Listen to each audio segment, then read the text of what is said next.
Hello, I am Quinny. Welcome to the channel.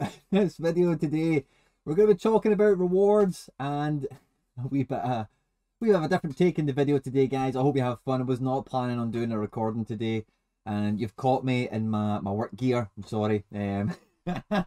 Let's get stuck into it, guys. Rewards.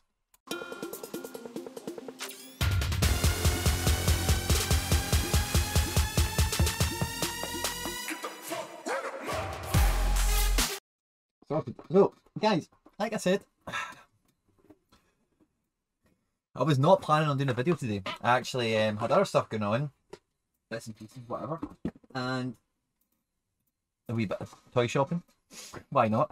And I was right between A and B, and I went and checked out Twitter, and John shared a bonus episode of his podcast, and I totally missed it. It came out Tuesday. I was like, brilliant, that'll do me. Stuck it on, listening, and off I go. And they were chatting about rewards right now.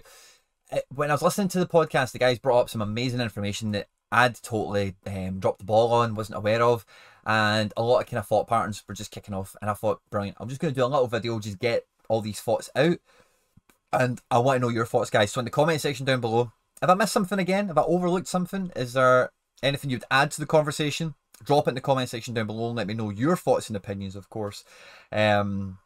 But yeah, let's just get stuck right into the meat of it. As John and Perez were talking, one thing that really struck me was I wasn't aware of the four thing. I missed the Discord update, you know, when Guy, I think it was, quoted the original Medium post, right? But I always took it as fixtures that were getting played, licensed players available, the rewards that got won within the last game week. They were the factors that were at play. But what we also have is that discovery period that John and Perez highlighted as well, where we're waiting on like prices to actually happen on auctions and all that kind of thing, so that they can actually appropriate what tiers they go into. Now, obviously, at this point in time, we can see the prize pools. John and Perez, when they recorded the podcast, didn't have access to that, but we can see that they've auto submitted guys like Haaland and Bellingham and whatever into the star pool, along with the Bayern guys. Bayern guys are different, of course, along with Leverkusen, because they've had, you know, kind of previous auctions. Then the point then comes is, well, if they're waiting for that, okay, one of the things that I think is getting, if that is the case, that is getting missed out here, is that the fact that if they're putting these guys on ice while they price discovery them in the market, because that's one of the factors that dictates what tier they go into, then normally what you would expect, if this is time, if this is rewards available, okay, if we've got rewards up here, top, and then we've got the season. When we get a new card out, what you expect for their reward allocation to do is this, okay? Because they're getting more rewards out, they're getting more games out, the season's drawn to an end, and that's the way it would go typically, okay? But if there's a lot of cards that are on discovery at the moment, and obviously we can see some of the auto ones, some guys that have had 3 or 4 auctions at rare level, they might have had 20, 30 auctions at limited level, so we don't really know the dynamics of it all. You know, does the limited, you know, auctions have a big impact on the rare, like, valuation of a tier? Does it have any bearing on it at all? We don't know that. But if we assume that they're kind of waiting on the rare to dictate the rare, and vice versa, then, well, a lot of these guys are going in discovery, and we'll dive into the price pools in a bit more detail in a second, right? But if we are expecting there's a lot of guys that are held back on discovery, the chart doesn't do this. The chart now does, oops, it now does this. So it starts at a later point and then carries on. So we're all over here now, and we're disappointed that we've not got rewards up here, whereas in fact maybe rewards are like here or something like that.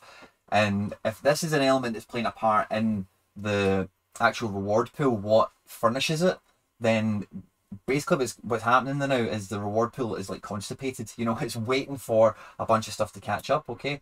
But what also comes into play with this kind of stuff as well is that these factors here playing a part on what comes into the prize pools every week for us all to go after and go after win.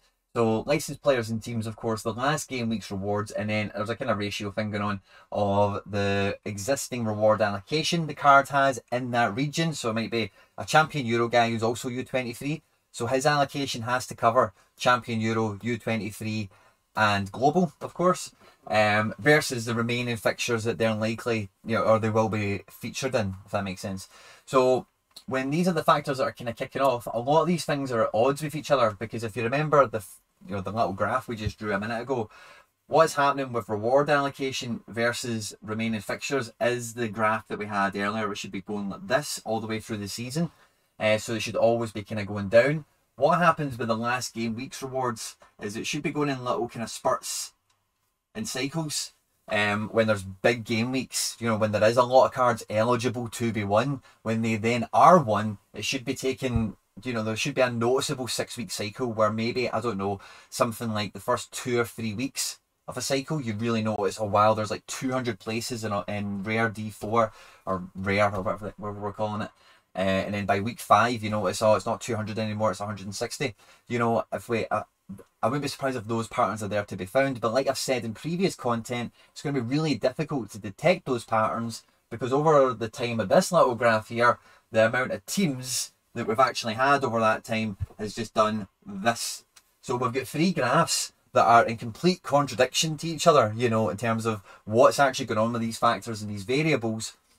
And then I say the very interesting point that I didn't realise, it kind of comes into where they go and all that kind of stuff, and when they actually allow them into the pools as a full onboarding of the Bundesliga of La Liga, is that price discovery element that does dictate what tier they go into. So the tier is made up, of course, of their average price, as well as their form, their status in the team, their starter, their sub, whatever, that kind of thing. But that's obviously a big one, because people are always upset when they win poor value rewards for a good tier. That's so that is probably one of the main drivers on the tiers itself, which brings me to probably the most valuable thing I've came across in doing this.